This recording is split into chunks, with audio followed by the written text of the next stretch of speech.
Baik. Assalamualaikum warahmatullahi wabarakatuh. Waalaikumsalam warahmatullahi wabarakatuh. Hari ini saya akan mereview buku Dapat Giliran.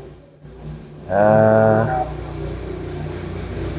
Mudah-mudahan kita semua tidak bosan untuk mereview buku, karena dari review buku itu yang kita posting di YouTube itu saya pikir bermanfaat untuk kita dan juga orang lain.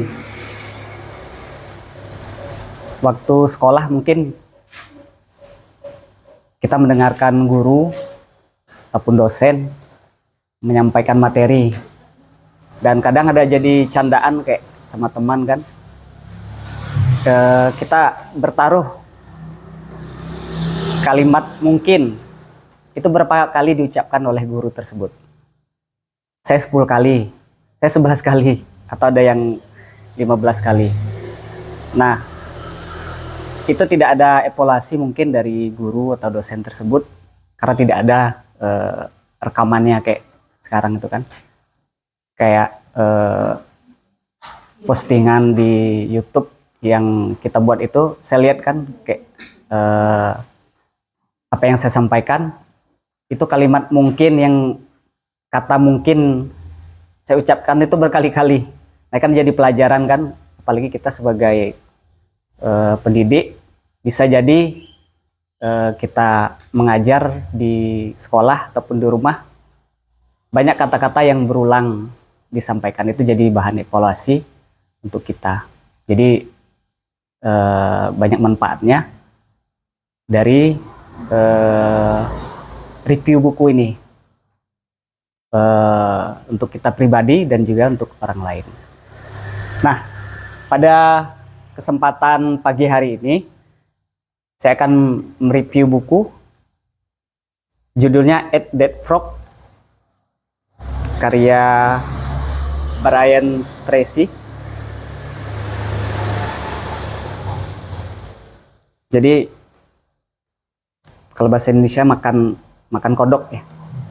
Tapi ini adalah istilah yang disampaikan penulis untuk menyampaikan ada tugas-tugas sulit itu dengan kodok.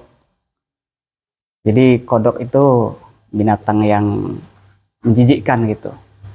Seperti itu juga yang jadi yang menjadi tugas hari-hari, tugas-tugas sulit. Nah, itu yang harus kita hadapi gitu. Brian Tracy ini adalah pakar manajemen waktu ataupun productivity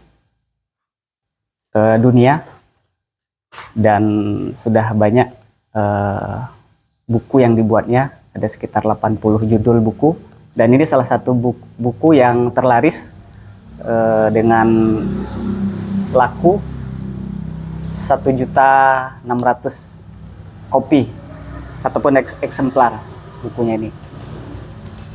Jadi buku yang sangat bagus untuk kita bagaimana manajemen waktu.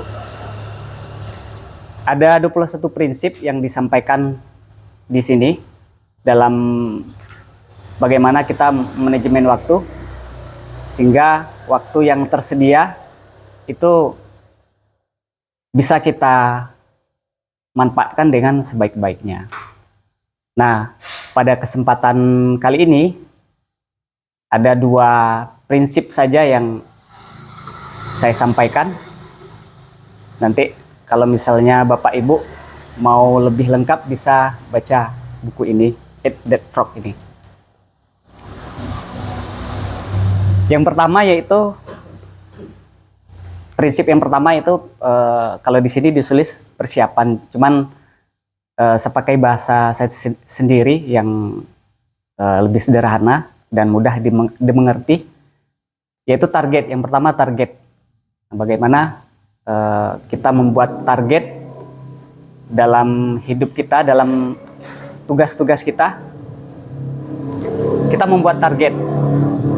Dari target itu kita bisa mau ngapain nih sebulan ke depan, setahun ke depan, atau beberapa tahun ke depan. Nah, dan target tersebut itu ditulis di atas kertas, bukan di dalam kepala saja. Jadi kalau ditulis itu lebih mudah diingat dan lebih mudah dievaluasi. Seperti saya pada akhir 2024 itu targetnya yaitu bagaimana supaya bisa umroh. Nah, bagaimana bisa umroh? Saya tulis di buku. Kemudian setelah tulis, termasuk juga di kertas 1 lembar A4, saya tempel di dinding. Targetnya adalah umroh. Itu tiap hari dibaca dan dibaca berulang kali. Itu menjadi pengingat bagi saya, oh ya target saya adalah umroh. Bagaimana cara untuk mencapainya, ya ditulis lagi di atas kertas. Yaitu persiapkan rencananya di atas kertas, ditulis apa yang harus dipersiapkan, ditulis. Oh ya, saya beli kain ihram dulu. Saya coba beli kain ihram karena dananya tadi nggak ada, dana untuk umroh itu tidak ada. Kalau orang kan ada dananya bisa untuk daftar umroh, baik itu DP ataupun lunas ke biro perjalanan umroh. Nah, sedangkan saya nggak ada kan. Jadi saya tulis rencananya apa saja. Itu beli kain ihram. Beli kain ihram waktu itu di Shopee, harga 80.000 yang paling murah. Sampai 1 tahun baru bisa terrealisasi. Tapi sebelum 1 tahun itu apalagi yang saya kerjakan gitu. Saya ikut grup WA karena nggak pakai travel umroh mandiri, saya ikut grup umroh mandiri. Saya cari informasi gitu. Oh iya, paspor udah habis, saya coba buat paspor. Kemudian download lah ini kayak aplikasi untuk beli tiket pesawat dan juga hotel. Kemudian saya banding-bandingi, saya lihat harga tiket pesawat berapa gitu dari Jakarta ke Jeddah, Jeddah ke Jakarta dan seterusnya. Nah, dari target itu ada rencana, dan rencana itu ditulis ditulis di atas kertas. Karena ditulis di atas kertas dan ada rencana, karena targetnya tadi sudah ada, target utamanya adalah umroh. Kemudian apa saja rencananya? Dari beberapa rencana itu dibuat lagi di tiap hari. Misalnya hari ini tanggal 30 ya. Tanggal 30 hari ini apa yang mau dikerjakan, jadi ada tercatat di sini. Misalnya 1, 2, 3. Oh ya, hari ini saya harus bikin paspor. Ditulislah di atas buku ini, di dalam buku ini beberapa kegiatan kita dalam hari itu.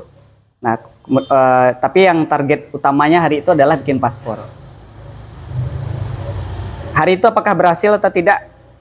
Mungkin tidak berhasil, mungkin di tanda silang itu tidak berhasil. Kemudian targetin berikutnya, hari berikutnya berhasil, baru ditandai berhasil gitu. Nah, rencana yang dibuat seperti ini itu 10/90. Jadi rencana kita yang kita buat menghemat waktu, seharusnya dari 100 tadi, dari 100 waktu yang kita punya, jadi bisa menghemat 90% dari waktu kita. Dibandingkan kita hanya berjalan mengalir seperti air.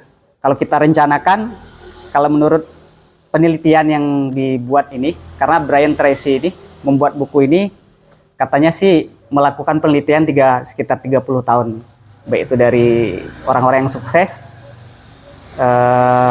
di dunia yang dia dampingi dalam mengemban kesuksesan itu.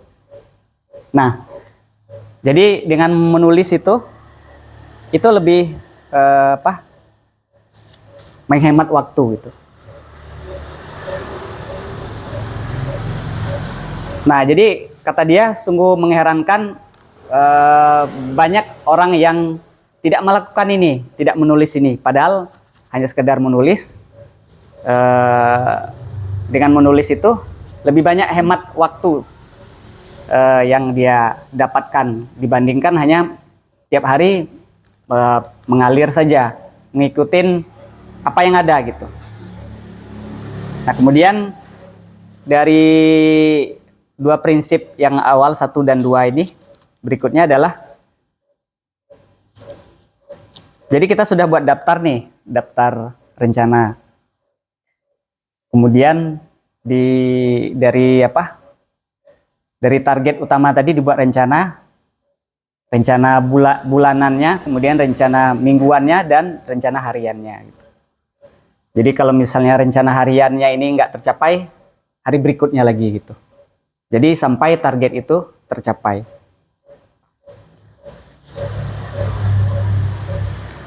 Dan target hari ini, apa yang mau kita kerjakan di hari ini, itu sudah direncanakan pada malam harinya.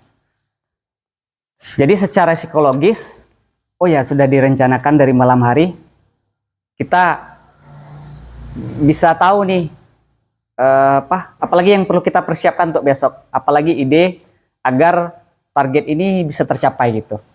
Dibandingkan kita tidak persiapkan di malam harinya. Jadi kalau di malam hari kita persiapkan, itu kita itu lebih mempersiapkan diri. Seperti nonton bola lah misalnya, yang bagi bapak-bapak ya. Saya mau bangun nanti jam 3 karena ada nonton bola, ini tim favoritnya. Itu besar kemungkinan dia bakalan bangun, misalnya jam 3 main bolanya, bakalan bangun. Nah, seperti itu juga dengan rencana yang ditulis di atas di dalam buku untuk rencana kita berikutnya. Untuk rencana kita keesokan harinya.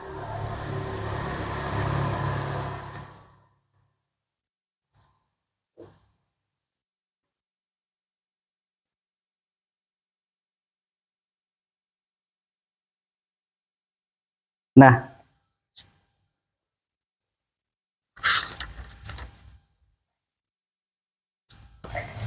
jadi dengan membuat apa yang akan kita kerjakan itu secara tertulis, itu lebih hemat waktu. Kenapa lebih hemat waktu? Mungkin usia kita 50-an gitu, 50 tahun mungkin, atau 60 tahun. Jadi karena kita mengerjakan apa yang ditulis dalam buku ini, efisiensi, jadi lebih hemat dengan rencana tersebut, target-target kita itu lebih mudah tercapai. Oh ya, target ini sudah tercapai, target berikutnya lagi gitu. Sehingga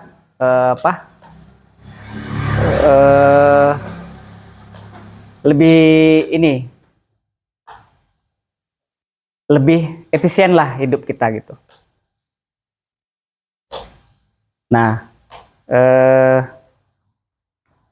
buku ini saya beli di tahun 2019 dan baru kemarin saya baca ulang-ulang lagi, dan memang lebih banyak apa yang saya sampaikan ini lebih banyak lupanya ya, karena baru sehari sih persiapannya. Tapi dari rencana itu, dari buku ini alhamdulillah saya bersyukur gitu. Jadi banyak hal yang saya dapatkan gitu. Jadi bagaimana kita mempersiapkan diri kita secara pribadi, bagaimana manajemen waktu sehingga kita ini menjadi diri yang produktif gitu dan lebih banyak manfaatnya untuk banyak orang. Mungkin dari buku ini juga, setelah umroh itu, karena umrohnya umroh mandiri, saya lanjut ke target berikutnya. Oh ya, pada tahun 2025 itu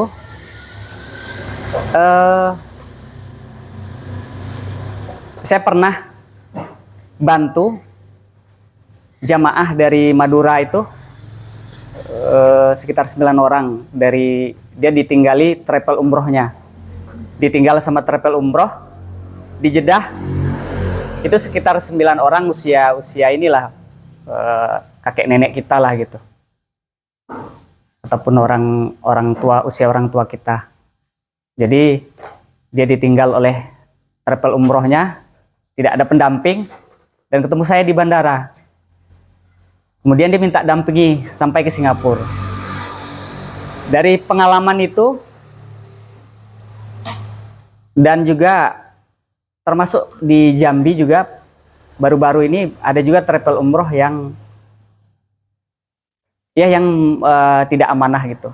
Ada sekitar 226 orang gitu, nggak jadi berangkat nih. Padahal udah nabung, ada satu orang jemaah itu udah nabung 16 tahun untuk berangkat umroh, nggak bisa berangkat gitu.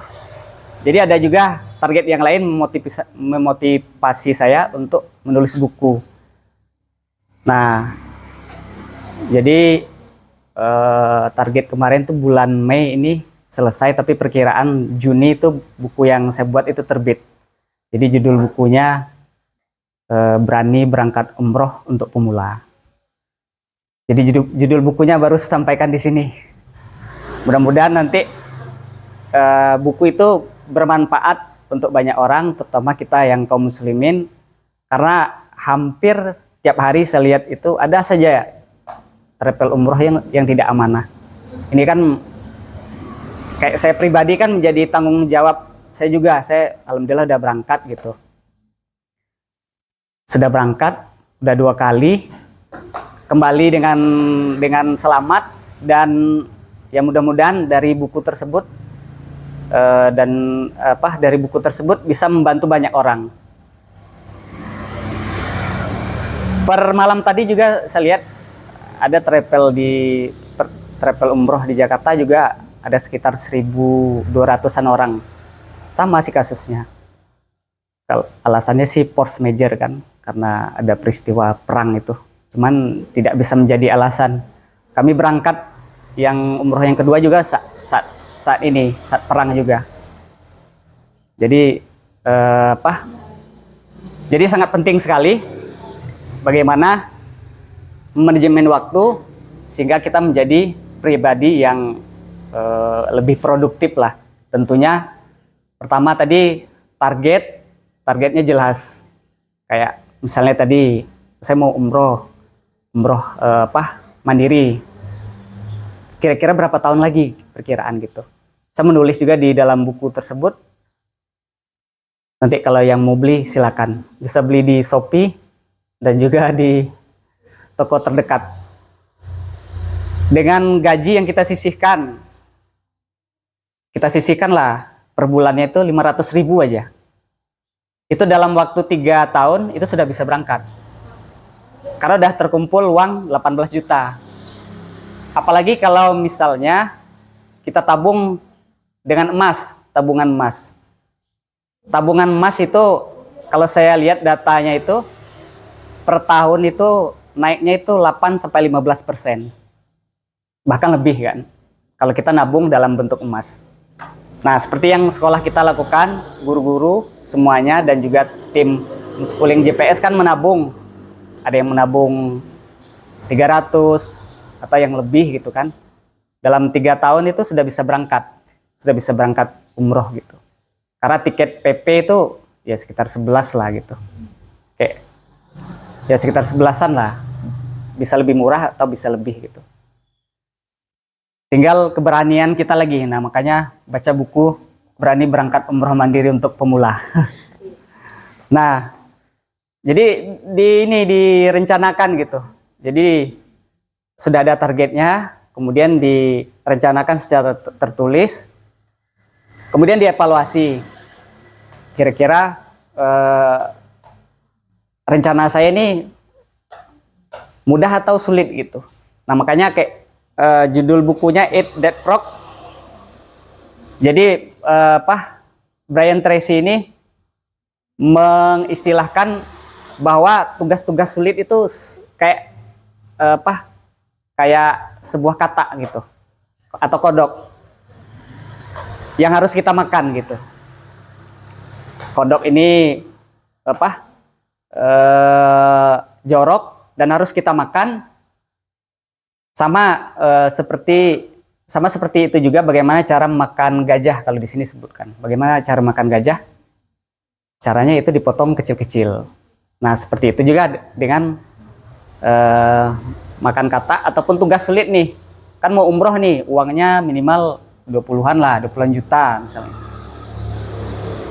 Bisa jadi ada yang sanggup ataupun lebih uangnya, tapi ada juga yang kalau uang segitu agak berat. Nah, berat itu disilahkan sebagai sebuah kodok tadi ataupun gajah itu. Jadi dipotong kecil-kecil, setelah itu baru dimakan.